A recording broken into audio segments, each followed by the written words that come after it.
Welcome back to another video on my channel. I'm Peter Rising. It's so great to see you again. Please do remember to hit that subscribe button at the bottom of the screen there. That helps me so much to grow the channel and to bring you more videos where we can continue to learn, share and repeat as we all find out so much more about Microsoft 365 and Azure Active Directory. Please also hit that like button, hit that thumbs up, as that helps me so much to reach a wider audience as well and grow the channel and bring you more great content that helps us all learn together. In this video today, we are going to pick up on eDiscovery Premium. I know that a lot of you have been waiting for more on this subject, so thank you for your patience. I didn't forget about it. I heard you, and here it is. Part 3 of eDiscovery Premium. We've already looked at the core settings of eDiscovery Premium. We've also looked at how you create a case and look at some of the initial results of that review set. Today, we're going to take it a step further. We're going to look a little bit more at adding some more results into our review set with non-Office 365 data. We're going to look at some of the filtering options and that sort of thing, and just take a deeper look and see how far we get. There's a lot more to come on this subject. Stay tuned.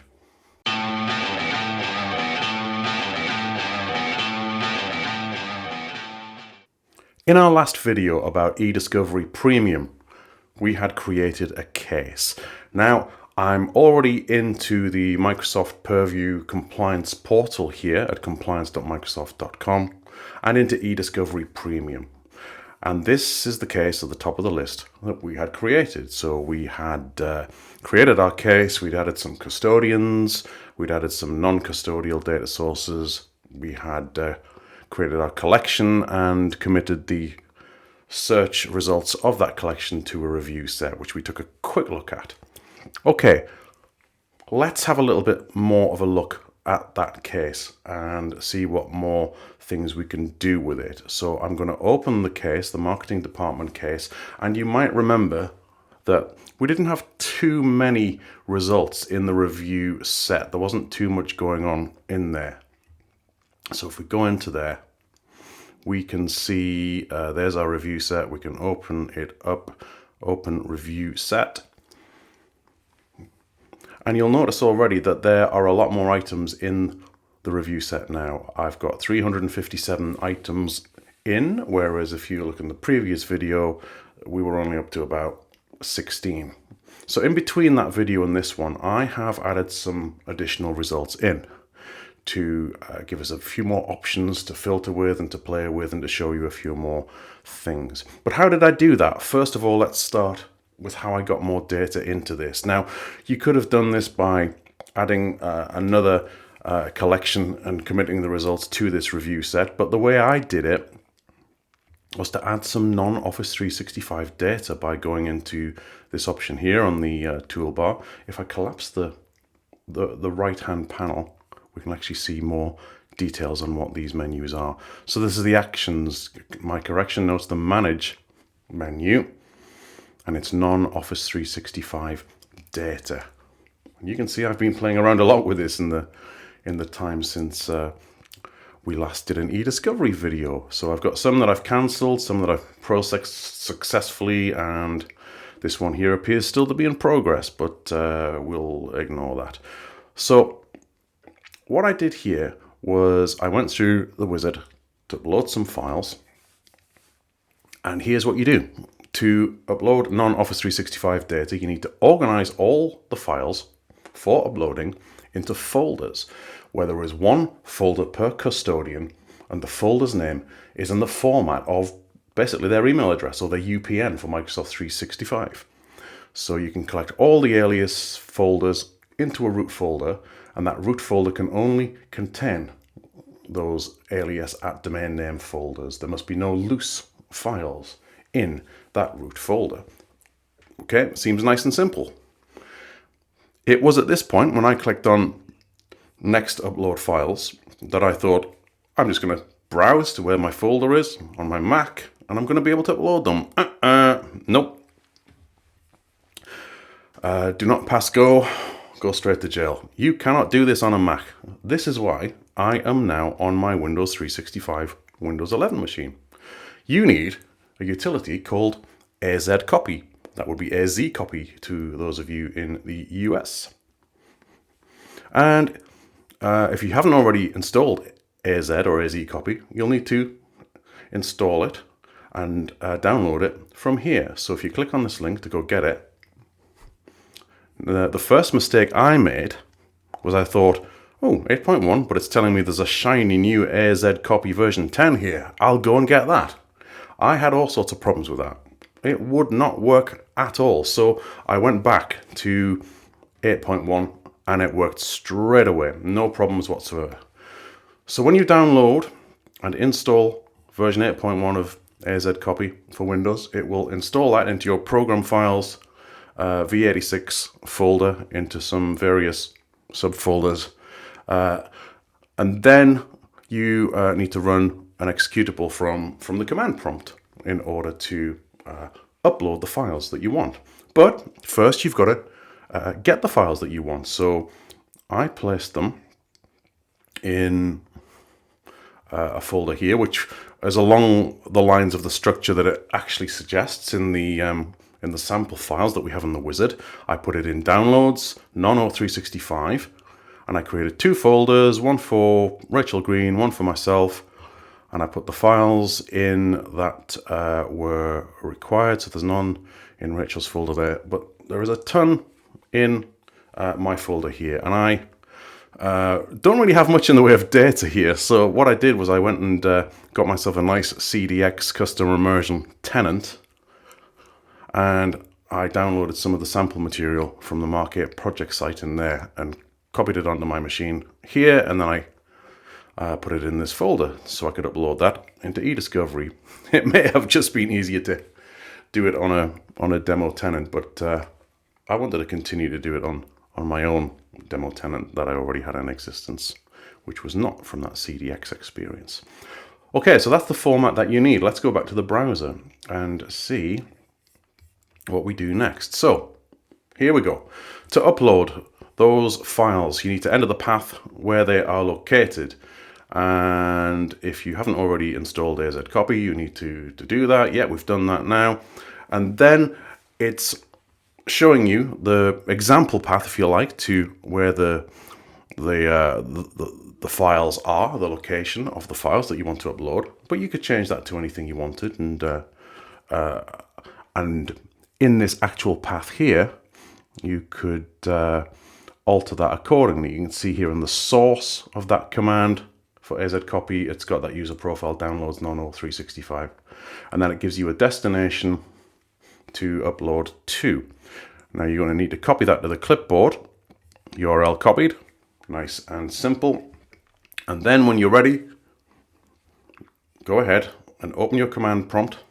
Right click to open it with administrator command prompt. I always do that because it seems to work much more effectively if you can. Paste in the command, hit enter, and off it goes. And it's uploaded 69 files. There we go. And it did that in a matter of seconds. Cool. Let's go back to the wizard. Click next to process the files. And off it goes. Now this will take a few minutes, depending on the amount of data that you're uploading, of course. For the small amount that I'm uploading, it shouldn't take very long at all. So we'll just pause the video here for a moment and resume when it's completed. So there we have it. The job status is now at a successful state. The data was associated with the following custodians, so it's got the right email address for me, peter.rising@tenantname.onmicrosoft.com.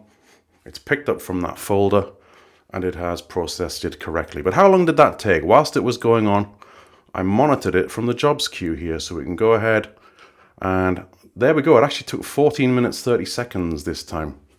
Now, just to give you a little bit of a heads up, I've actually uploaded this same set of external data quite a few times now, and it's varied how much time it's taken to upload. It's taken around 10 to 11 minutes for the most part. I think it's taken a little longer here because I've done it in my outdoor office, which is a little further away from the internet router in the main house. So that's about right. My upload, my internet connectivity is not the greatest, and it took that long to upload about 160 megabyte of data, so it isn't great, but it's done the job. We've got there. So what happens next? Let's take a look. We're all done. Yeah, the job is successful, so we can actually close out of that now. And there we go. So now we can go back into our review set, and we'll see an increase in the number of items. What we should also see, having uploaded that same amount of data a number of times, is that if we filter by subject and title, I would imagine we're probably going to be seeing a fair few duplicates in here. Yeah, there we go. So we've got that one in 3 times now. So there's things we can do to address that, though, as we go through, because that's the sort of thing that will happen. I mean, you can put in your dedupe settings for your case settings and that sort of thing, but there's going to be occasions where you'll get some duplication and so on and so forth. And the hardest part of dealing with eDiscovery results in a review set can be filtering down and getting the information that you want. Now, something else you notice here is that you will see that I have some selections that are marked as tagged. Now, we didn't touch on tagging the last time that we did a video on eDiscovery, but I've been playing around with this, and I've tagged some items. So let's filter by status. And by and large, most of these items are on ready. So if I can flick the other way, there we go. We can get to the items that I've tagged now. And let's just close that screen off there so we can get a fuller view.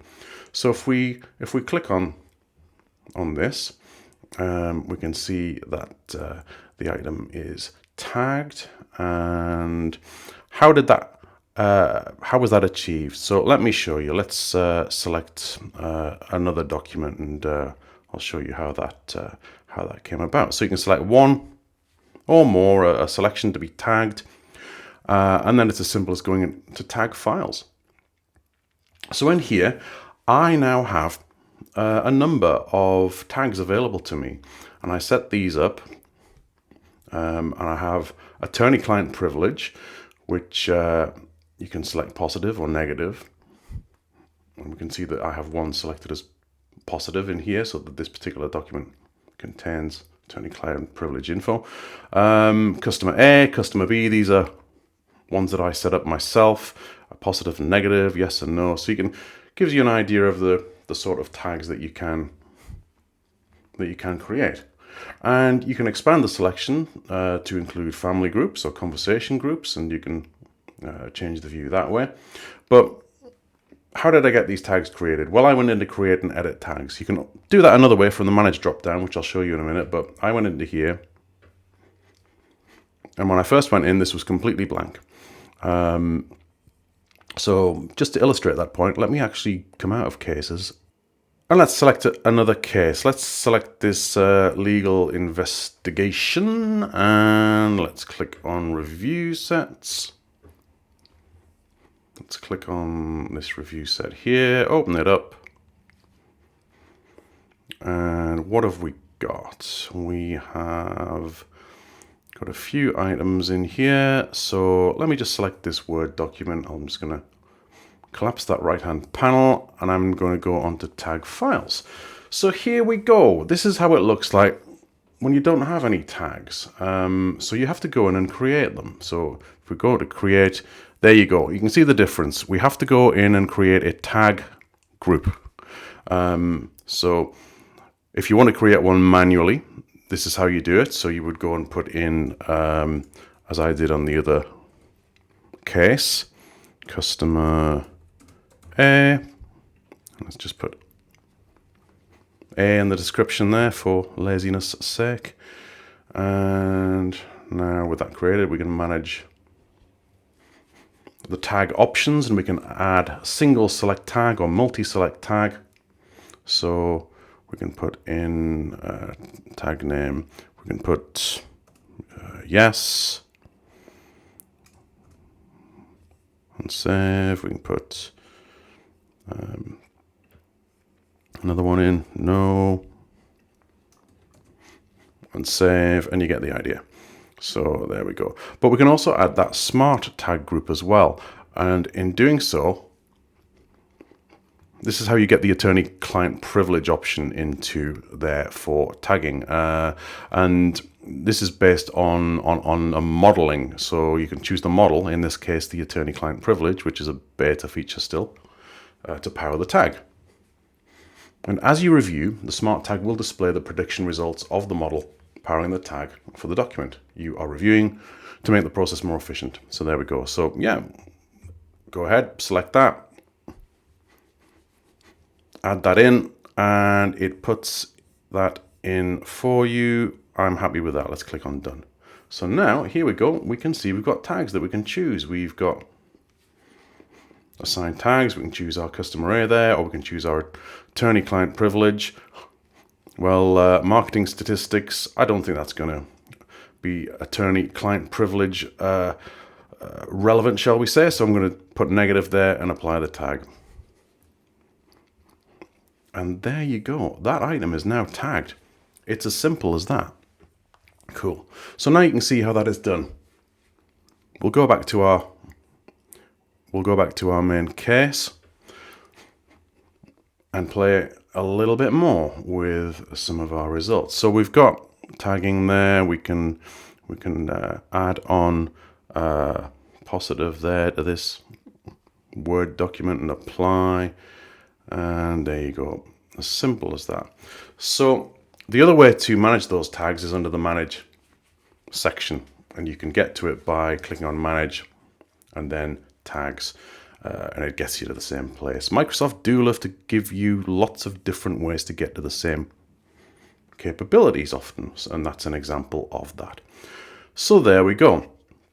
All right, some great stuff there already that we've seen. And what else can we look at? Well, when I first had this case and this review set, there was not half as much content in as we now have, as you will recall. So what I wanted to do was I wanted to run document and email analytics on the review set to update it. Because if I clicked on to show reports, and it got me into here, this information was not up to date. It didn't have any documents in, for example, but it did have emails and attachments. So I was able to run the report, which you could keep an eye on in the jobs, and then it updated those statistics. So you can do that anytime that you add more items to your review set, run the document and email analytics. Or what you can do as well is you can click on to add new documents to the analytics also. So that will create an incremental job, which is really nice. So that's going to take a whole lot less time. Any new content that has been added since that last one will run as an incremental job, which is really, really cool. Okay, now the other thing we have on this analytics menu here is Manage Predictive Coding. It's a preview feature. I'm just going to take you into this very briefly, unfortunately, because as you'll see in a minute, we don't actually have enough in the way of results in our review set yet to run this feature. So if I click onto this, again, this is all model based. And after creating a model, you will train it by labeling items as relevant or not relevant. And after each round of training, it's going to update the prediction score for each item so you can filter items in the review set by the most relevant ones. And the more you train your models, the more stable they're going to become. So one of the common complaints that I've often had from customers using eDiscovery Premium is how do you really drill down and get to the information that you actually want to search. The search results can be extraordinarily huge at times. Filtering, tagging, all that sort of stuff goes a long way, but what more can you do? And this is a really positive step for me in the right direction, this predictive coding model. I've not tried it yet, I have to admit, and I'm eager to do so, but we'll save that for the next video in this series because you need to have a particular amount of documents in your review set for it to work. So if I click on new model here, it tells me that. So when you create a model, we'll gather a sampling of items from your review set to use as the control set. To refine how many items are included in the control set, you've got to configure advanced options. So you have to give it a model name, a model description, which is optional, but you get this warning here: to create and train an accurate model, review sets must contain at least 2,000 items. Also, don't create and train a model if you're not done adding items to your review set. The model won't be applied to additional items after it's been created and trained. So this is all information to keep in mind as we go forward in this series on the next video. So just to prove the point, let me try and do this and click on save, and it's telling me no, client error, need at least 2,000 documents to start relevance. Okay, the computer says no. So just back into that for a second and back into new model, because it took me right out before I was ready. But it did say that to refine how many items are included, configure the advanced options. Now, if we click onto the advanced options, we can get some confidence levels and margin of error settings here that we can configure for that. Again, we'll not look or focus on that too much right now because we can't proceed, unfortunately, with the predictive coding model just at the moment. What I will do is get the required amount of results into here, the 2,000 for the next video. I'm well on my way. I've got 457 now, I think it was. Yeah, 457. But I did not make it in time for this particular video. But there's plenty to talk about. Plenty to talk about. What else do we have in here? Now, we've got a lot of great filtering options. We can filter by keywords, for example. So we can filter by a drop down of contains any of or equals any of, all of, and so on and so forth. So contains any of, and you can do comma separated values here for multiple entries, but for argument's sake, let's just type in, I can see the word elevator there. Let's put it in exactly as it is typed, in fact, in all caps. Elevator. Okay. And hit enter. And, well, there you go. It turns out there's a lot of elevator pitch documents in here. How many is it? 9 items. 9 items. So that's an example of filtering. And you could do and, or, and equals. And you can do by date as well, which is really, really cool. So you can put in date ranges. You can do it by sender, author, and you can filter by the individuals who are relevant to the case. Now you can see here that what it's done by me adding in that non-Office 365 data that I got from a Microsoft demo tenant, it's actually included the metadata that includes the names of the relevant people, which is really, really cool. So it's got all these extra names in here. So I could even filter by these names now, and chances are I'm not going to get any results there. But if I take off the elevator filter, there we go. We're going to get by sender, author, which is great. Absolutely fantastic. We've got some subjects and title filtering options here as well. So if we click onto there, let's put in another search criteria. Let's put in Mark 8 and hit enter and see what happens. Okay, subject title, and nothing happens. What did I do wrong there? Because I know that we do have a Mark 8 in there. Interesting. So why did it not pick that up? Is it so it's sender author is Katie. Mark 8 is in the title subject. Why does it not pick that up? That is really, really interesting to me.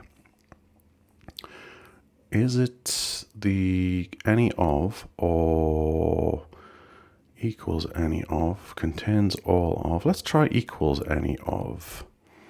And put in mark 8 and see what happens this time. So yeah, we're getting some results there. I mean, it's finding things that these PowerPoint presentations are going to be relevant to the Mark 8 project as well. So if we click on that one, for example, and get our side panel here, yeah, there we go. We're seeing that Mark 8 is in there. So it's doing its job. That's absolutely brilliant. So we've got some content there, which we can see in plain text. And this is another really cool thing, actually, as well. You'll remember that eDiscovery Premium has that OCR, that optical character recognition capability in there also. So anything that's coming from like a JPEG image, for example, and let's see if we can prove that point. Let's clear our filters. And let's see if we can find, as we scroll across, can we view the results by file type? Sender, author, subject, title, tags, any. Let's have a look at customizing the columns, because we have a lot of options here in the columns. We've got the file type icon in there.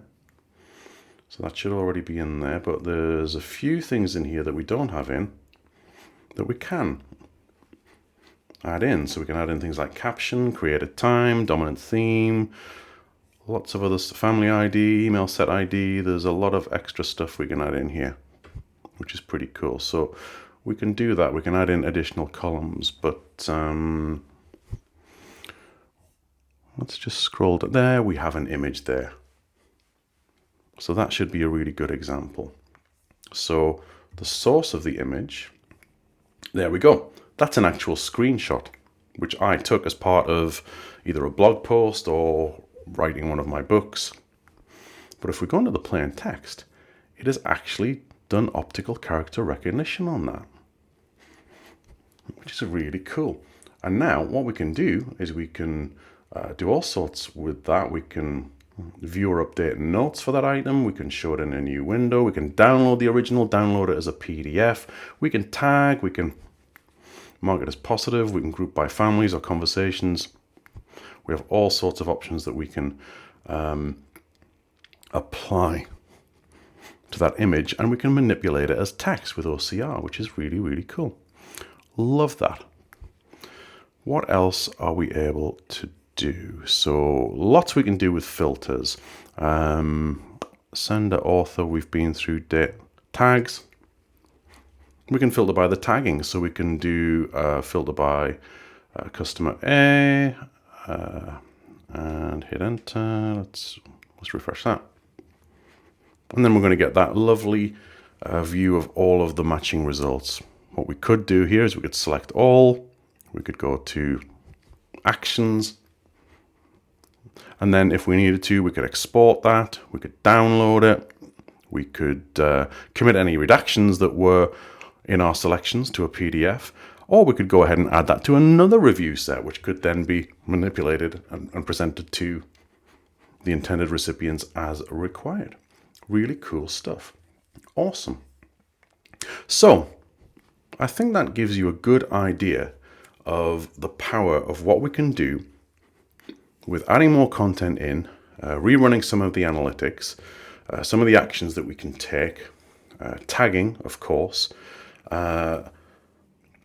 non-Office 365 data. Turning pagination off or on basically means turning off that page view and having one long list or pages. We have search profile view, which I think we've looked at before, which I've always found doesn't really give you an awful lot of anything of use. But we can save queries here and get some of these graphical outputs. And we can What's the other thing? We can look at load sets. Now, load sets are interesting because what a load set is as you would imagine, it's anything that has been added to the review set. And we can see the history of that review set since its creation on the 7th of April 2023. When we created it from the source of Office 365 and did that initial review set. And then after that, you can see the last couple of days before this video, I've been adding non-Office 365 data. I've been loading that up. It's got a unique load ID. It's got an item count and the processing status. And you can see lots of statistics on what happened and index reporting and so on. So you can download that list as well. You can refresh that. Really, really cool stuff. Okay, so that's brilliant. Let's go back to our case, our main case page. And we've pretty much looked at everything relating to a case so far in terms of the overview screen, where we can see what's going on with the case, the data sources, which contains our custodial and non-custodial data sources, our collections, and we could create new collections here and add them to the review set. We could add even more from a Office 365 source.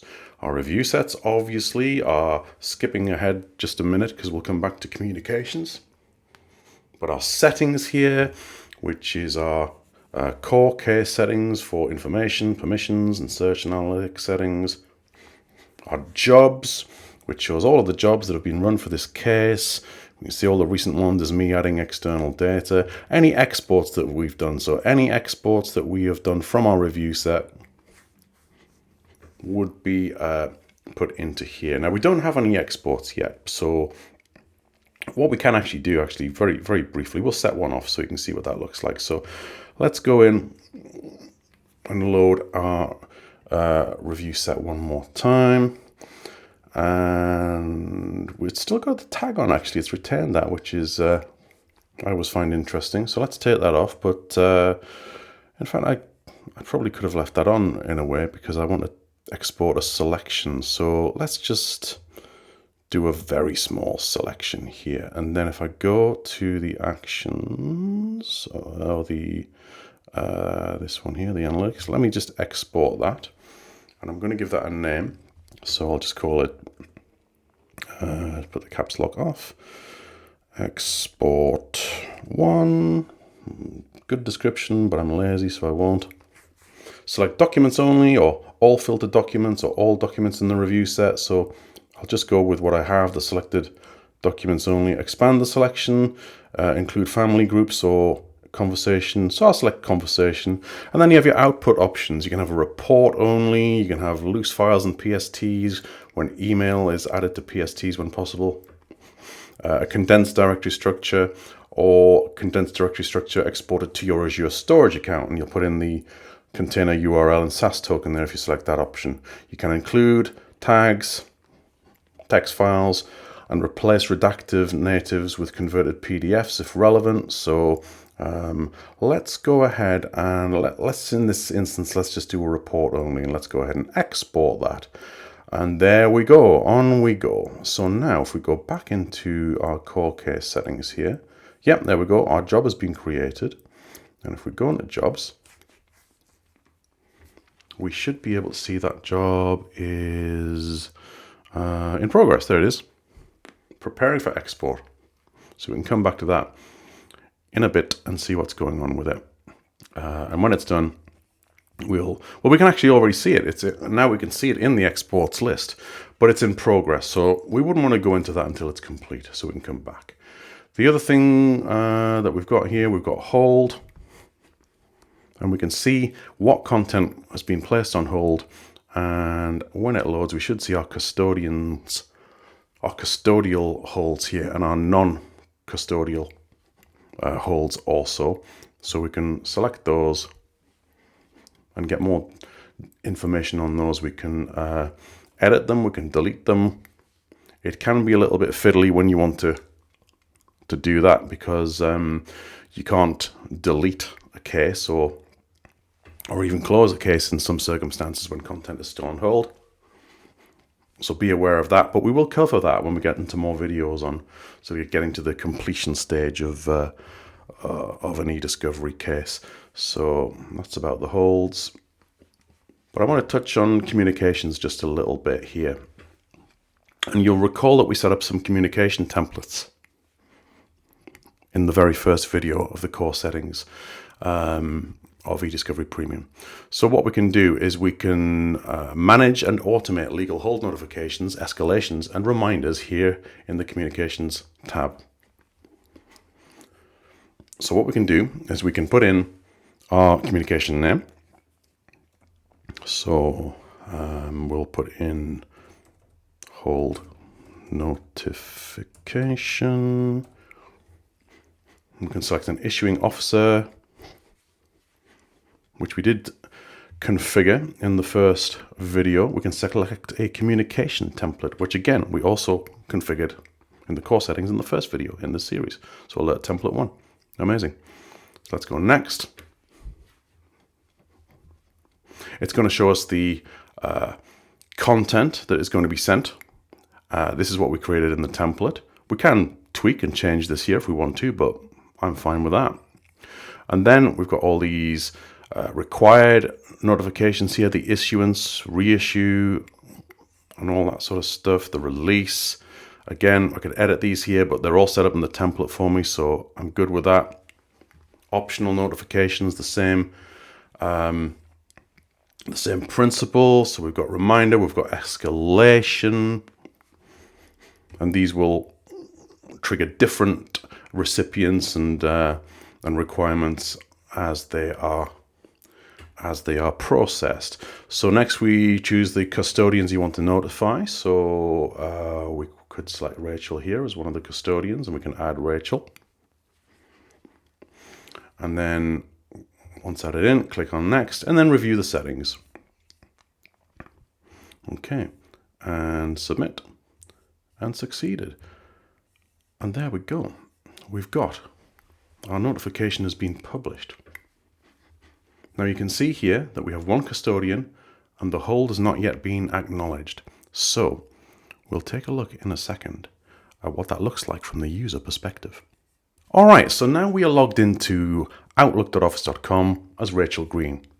And as you can see, Rachel's got a lot of emails here. Rachel's got some PIM alerts here. She's been told she's violated the communication compliance policy and has some privileged access requests going on. So you can tell Rachel's a popular test case in my videos. But here at the very top here, we've got this notification of a case hold issuance that Rachel needs to acknowledge. So here we go. Rachel Green. Click here to acknowledge this notice, and this is all the content that was built out in the communication template. So you can see how you can expand this out and make it a bit more user-friendly. It was a little bit messily done by me. So she can click here to acknowledge the notice. She can go to the custodian portal, or yeah, I've overdone that, but each of these would effectively do the same thing. So if we click on that first one to acknowledge the notice, it's going to go right into eDiscovery Premium. And loading. Lovely and fast today. Keep it going. Come on, you can do it. You can do it. Don't make me pause and splice. There we go. Fantastic. Thank you. Your acknowledgement has been recorded.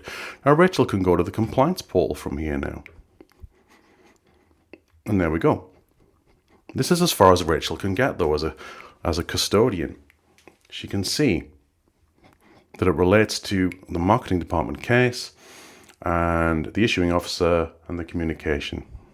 And if she clicks on it, she can get some statistic. But that's it. She can't get any further.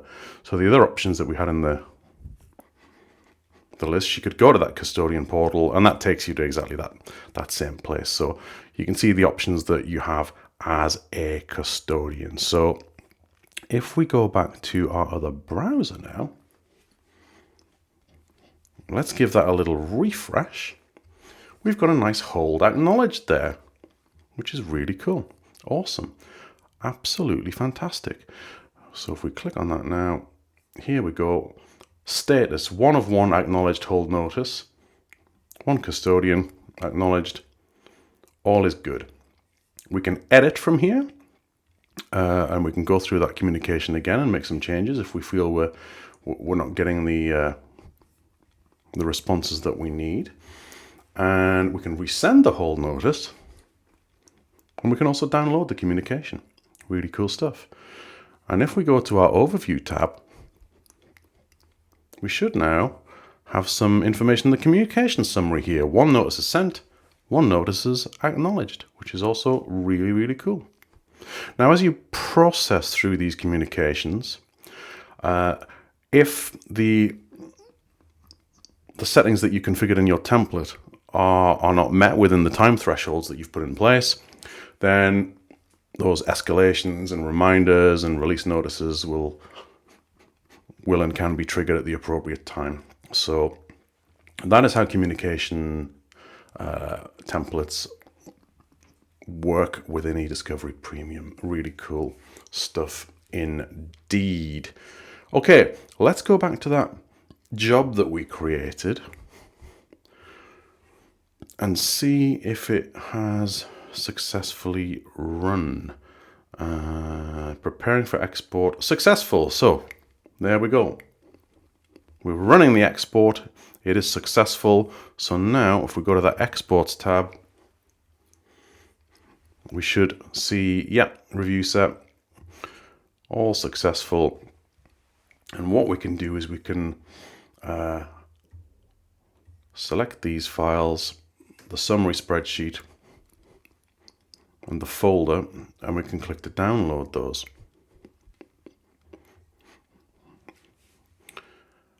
Choose an account for whatever reason. There we go. And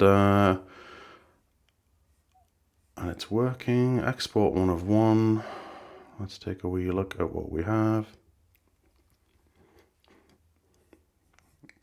And there we are. We've got our export load file. We can open that up in Excel.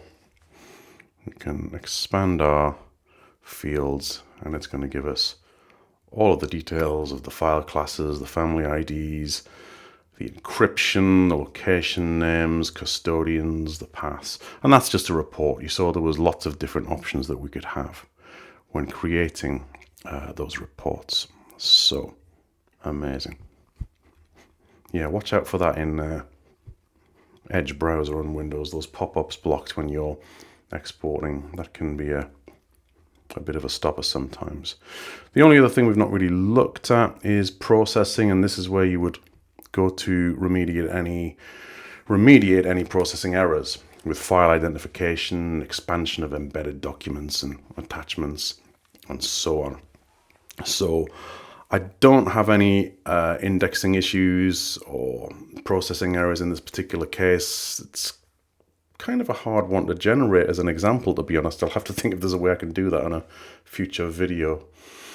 But that is probably as much as I want to show you today.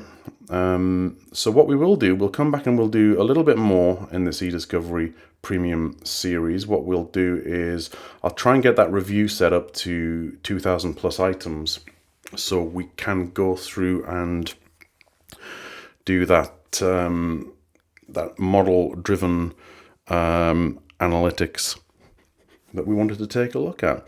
But there we go. Let's wind that one up for this video. And that's it, my friends. Thank you for your time as always. I hope you enjoyed that. I hope you found it useful. Please let me know in the comments what you think about eDiscovery Premium. If you have any questions, any concerns, any experiences that you've had with it yourself. I can't guarantee to know all the answers, but I will surely know the people that do. So let's wrap this one up. I would just like to remind you one more time, if you could, to please hit that subscribe button if you've not already done so. That's going to help you to find me. It's going to help me to grow. Also, please hit that thumbs up button. That's going to do exactly the same for me. It's going to help me to move up that YouTube algorithm, to grow our channel and enable me to reach a wider audience and bring you much more quality content on my Microsoft 365 and Azure AD series. And beyond, who knows, there might be even more to come as we all grow together. And let me know if there's anything that you want to see. So let's wrap this one up. Thank you so much, and I'll see you on the next video very, very soon. Take care. Bye-bye.